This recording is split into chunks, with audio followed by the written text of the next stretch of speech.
kiblatnya Muhammad itu ke Yerusalem. Ya kan? Mereka berkiblat ke Yerusalem berharap apa? Berharap Muhammad itu diakui. Nah masalahnya agamanya aja nggak jelas. Agama Muhammad bukan Yahudi, bukan Nasrani. Kan bukan dua-duanya. Bukan Yahudi dan Nasrani. Lalu bagaimana mungkin dia bercerita tentang Tuhan di dalam Bible, Tuhan dalam Injil? Injil kagak tahu, Taurat kagak tahu. Makanya Tuhannya Muhammad, ya atau adalah Tuhannya orang-orang Quraisy itu, perintahnya bertentangan dengan Bible. Di dalam Bible dikatakan apa? Jangan mengingini istri sesamamu. Jangan mengingini istrinya. Di dalam Al-Quran justru Allah menjadi inisiator. Inisiator menikahkan Muhammad kepada bekas istri anak angkatnya sendiri, Nandar. Makanya saya bilang, Nandar, berhentilah kamu ngais-ngais bahwa Tuhannya orang Quraisy, Tuhannya Muhammad itu adalah Tuhan dalam Bible. Nah, setelah Muhammad tidak mendapat simpati dari orang Yahudi dan juga orang Nasrani, Muhammad ngambek, akhirnya kiblat dipindahin lagi ke kiblatnya sebangsanya, yaitu kiblatnya orang Quraisy. Makanya mereka kayak gini-gini, begini-begini. Ini makanya ngapain Nandar begini-begini? Coba, ada nggak orang Islam yang tahu kenapa dia begini-begini? Nggak tahu, saudara. Pasti nggak orang bebas. Itu artinya tauhid. Tauhid. Artinya tauhid begini. Loh, ini bagaimana nih kami menciptakan nih kami? Kami, rombongan ini rombongan. Kami menciptakan. Tuh, surat Az-Zariyat ayat 49. Gimana sih? Makanya saya bilang, Nandar, berhentilah mengais-ngais. Tuhan kalian itu Tuhan negeri Mekah sesuai dengan ayat Al-Quran. Aduh, Nandar nangis Nandar. Abis ini Nandar pasti nanti dia disidang sama Juma. Kamu ya dek Nandar, masih kamu. Sudah saya peringatkan kalian, jangan berdebat dengan Edis TV katanya. Nanti Nandar diperingatin lagi sama dia ini ya. Karena mereka sudah mewanti-wanti teman-teman ya. Jangan nanti agama kita terbongkar. Ya Nandar ya, tolong coba kamu jawab itu ya. Kenapa kamu menyamakan Tuhanmu Tuhan negeri Mekah, Tuhannya pagan Quraisy dengan Tuhan di dalam Bible? Silakan. Nah, waktu habis. Tegang waktu habis. Tegang gimana? Gua dari tadi gak tegang. Silakan. Ya. Teman-teman, si Edis ini sudah berdiskusi dengan saya dari tahun 2012. Waktu dulu tuh pakai TM. Jadi dari dulu tuh gak ada kualitas, hanya oten-oten Bahlul yang menyembah Edis. Kita lihat ya, ini 4 tahun yang lalu ada datanya. Dia mengatakan saya ini hebat, kata dia ya. Sama atau termasuk dalam hal itu adalah saya. Ya, saya memilih-milih. Saya nggak mau diskusi dengan orang awam. Kenapa saya mau diskusi dengan Kang Nandar, dengan Ustadz Nandar? Karena dalam menurut saya Ustadz Nandar memiliki pemahaman akan Islam yang di atas rata-rata. Ya, banyak itu ya, itu waktu ya. Jadi si Edis ini dulu itu, teman-teman, dulu itu kalem, dia itu kalem, manggil saya Ustadz Nandar gitu kan, kalem ngomongnya. Sekarang udah kena koin langsung brutal. Oke, saya tunjukkan lagi videonya. Di sekolah-sekolah teologi itu dipelajari teks aslinya. Hanya saja ada sebuah dogma atau ada suatu keyakinan konservatif, ada suatu warisan turun-temurun yang mengatakan bahwa terjemahan LAI ini benar gitu loh. Jadi seperti kebiasaan begitu untuk mengatakan bahwa terjemahan LAI ini benar, padahal ya terjemahan LAI ini kalau saya lihat ya, kalau saya pelajari, ini sangat-sangat mengandung banyak kesalahan. Saya punya buku bagus, ini juga punya LAI ya, ini punya LAI, tapi ini di edisi study dia Alkitabnya edisi study. Di sini dijelaskan ya bahwa kata Tuhan Yesus itu tidak tepat. Itu tidak benar. Yang benar itu Tuhan Yesus, itu yang benar. Nah ini ya. Jadi teman-teman, si Edis ini sebetulnya tidak ada debater Kristen yang dekat dengan si Edis. Karena si Edis ini tidak pernah menyembah Yesus. Ya, nggak pernah menyembah Yesus, nggak pernah dia dekat dengan siapapun dari dulu. Karena dia itu Unitarian, dia itu saksi Yehova, seperti saksi Yehova nggak menyembah Yesus. Cuma karena kebutuhan ekonomi dia berkamuflase. Saya kenal dengan Edis ini ada orangnya. Dari tahun 2012 sebelum ada WhatsApp saya sudah berkomunikasi, saya sudah berdebat dengan dia. Teleponan malam-malam dari jam 12 sampai jam 3 pagi. Ini saksinya dia nih. Ya. Dia itu tidak pernah menyembah Yesus. Tapi saya tidak mau ke situ. Kita bahas saja sekarang. Edis, pertanyaan saya kepada Anda. Tunjukkan di dalam Al-Quran, ini pertanyaan saya, karena kamu mengatakan kami itu banyak ya. Tunjukkan di dalam Al-Quran ada ayat yang mengatakan sembahlah kami.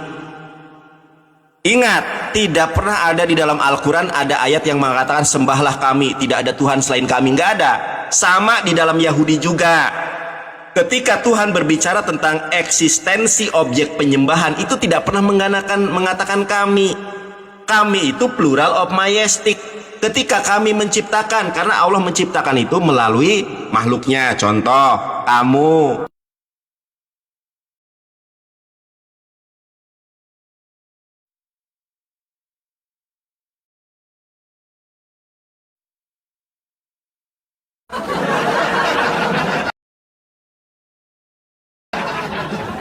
Nandar kabur sudah saya bilang. Jadi teman-teman, makanya teman-teman dalam diskusi dengan mereka ini, kita ini harus mengkonfirmasi segala bahasa teman-teman. Karena kalau ngomong sama orang Islam ini bahasanya udah lain gitu loh. Ya kan, menyembah itu apa? Menyembah itu maksudnya begini-begini, nyembah begini-begini, ya kagak lah. Ngapain kita begini-begini, begini-begini, ngapain, buat apa? Gitu loh, ya. Sudah kabur dia, kabur. Terima kasih teman-teman, terima kasih. Tuh jagoan kalian tuh. Itulah jagoan kalian. Kabur di tengah jalan. Karena dia lihat, waduh, babak belur saya teman-teman. Ketahuan Nabi kita, saudara-saudara. Ya, akhirnya apa? Ya, seperti itu. Ngeles. Coba, di-kick dari mana? Kick dari mana? Abdul. Kick dari mana? Aduh. Oke, naik lagi dia. Kenapa kau kabur? Aduh. Kenapa kabur? Edis, kan gua tadi bilang. Ya, gua tadi bilang saja. apa? Ayo pakai waktu. Ini buktinya. Enggak. Ya, sebentar ya. Waktumu. Iya, sabar dulu. Iya, sabar dulu. Gua tunjukkan bukti ya. Iya. Ayo, silakan. Ayo. Diterima waktumu, silakan lanjut. Ya, saya tambahin bonus, teman-teman, saya kasih kamu waktu ya, lebih boleh, dari 5 menit tuh, sampai 10 menit ngomong, silakan. Ya, pesan saya sebentar, pesan saya kepada teman-teman Kristen, jangan main report. Ya, saya nggak berkata kasar dari awal, main report. Ini akun saya yang keberapa ini? Saya lihat ya, teman-teman ya. Ini akun saya yang ke-7. Karena tidak ada debater Kristen yang sanggup mengalahkan saya, bagaimana debater Kristen bisa dan sanggup mengalahkan saya? Ibrani, debater mana coba? Debater Kristen mana yang bisa bahasa Ibrani? Semuanya terjemahan. Debater Kristen itu cuma bisanya terjemahan, nggak ada yang bisa Ibrani, Yunani, Aramaik, Arabik. Jadi dari segi kualitas saja memang sudah kalah. Kalau saya debat dengan Edis, saya di-report. Waduh, memang baik. Ini tadi pertanyaan saya lanjutkan tadi. Coba tunjukkan kepada saya di dalam Al-Quran ada kalimat firman Allah yang mengatakan sembahlah kami, tidak ada Tuhan selain kami. Tunjukkan. Karena saya dari awal mengatakan ketika Tuhan Yahudi yaitu Allah Subhanahu wa taala maupun Tuhan Islam yaitu Allah Subhanahu wa taala ketika menyatakan objek penyembahan itu selalu menggunakan aku. Ketika Tuhan Yahudi berbicara dengan menggunakan kata Elohim, Elohim itu adalah plural. Kalau singularnya itu Eloah. Ya. Ketika Tuhan menciptakan pakai Elohim. Payomer Elohim, Beresit, Bara Elohim pakai Elohim. Tetapi kalau menjadi objek penyembahan, saya minta juga nih, tunjukkan di dalam Yahudi ada sembahlah aku, sembahlah kami Elohim. Ada nggak? Nggak ada. Jadi tunjukkan di dalam Al-Quran ada firman Tuhan yang mengatakan sembahlah kami, tidak ada Tuhan selain kami. Sampai dunia kiamat pun tidak bakal ada. Karena kaidah bahasa Ibrani dengan kaidah bahasa Arab itu sama, rumpun Semitik. Baik teman-teman ya, ini pertanyaan saya kepada orang Kristen. Coba buka hatimu, buka hati kalian, jangan main report ya. Pertanyaan saya, dari 1 jam yang lalu, Ricky Tanjung, terima kasih, tidak ada satu pertanyaan pun yang saya ajukan kemudian Edis menjawab, itu tidak ada. Saya tanya contoh, kalau di dalam oknum Tritunggal itu kan ada Bapak Anak. Kalau Bapak namanya Yahweh ya, Anak namanya Yesus, Roh Kudus namanya siapa? Sedangkan Tuhan di dalam Yahudi punya nama. Namaku kekal selama-lamanya. Anohi Allahu Semi. Aku adalah Allah, itulah namaku. Yesaya 42 ayat ke-8. Kamu buka sendiri di situ. Makanya belajar bahasa Ibrani. Bagaimana kualitas kalian ada, kapasitas kalian mumpuni, kalau Ibrani saja nggak becus. Masa saya debater muslim yang becus Ibrani dan Yunani? Harusnya kalian tuh belajar lebih banyak. Kalau nama Bapa adalah Yahweh, Anak adalah Roh Kudus, siapa nama Roh Kudus? Satu. Yang kedua, tolong jawab. Anda tadi membahas kata abodah, ya. Yang namanya menyembah itu bukan pakai diksi abodah. Kalau menyembah dalam bahasa Ibrani itu obed. Tanya orang Yahudi kalau nggak percaya. Makanya saya tanya kepada Anda, yang pertama tadi nama Roh Kudus, yang kedua, di mana Musa mengatakan di dalam Torah, baik Torah Sebe Alpe, Torah Semiktab, jangan-jangan kamu nggak tahu Torah Sebe Alpe dan Torah Semiktab. Di dalam Torah Semiktab mana Musa mengatakan, Payomer Moshe, berkatalah Musa, Ani obed ruah hakodes, Ani obed et ruah hakodes, aku menyembah ruah hakodes. Karena kamu tadi berbicara tentang diksi dan kata obed, di mana? Coba belajar bahasa Ibrani. Percuma kamu jauh-jauh dari Simalungun ke Sulawesi hijrah gak ngerti bahasa Ibrani. Yang kedua, yang ketiga, Yahudi itu kan ada 12 suku. Ada suku Benyamin, ada suku Yehuda, Lewi, Naftali dan lain sebagainya. Di mana sebutkan satu sekte Yahudi saja yang menyembah Roh Kudus. Karena Yahudi tidak menyembah Roh Kudus. Kristen kok tiba-tiba menyembah Roh Kudus. Roh Kudus itu makhluk ciptaan. Nanti saya tunjukkan. Jeder.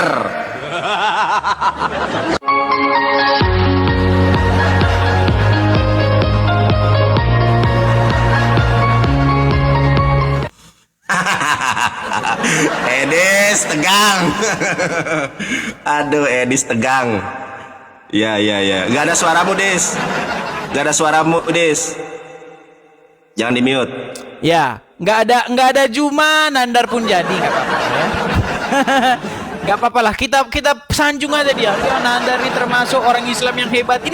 Inilah teman-teman, orang Islam yang punya ilmu, ya, yang ilmunya di atas rata-rata saya kayak begini, ya kan?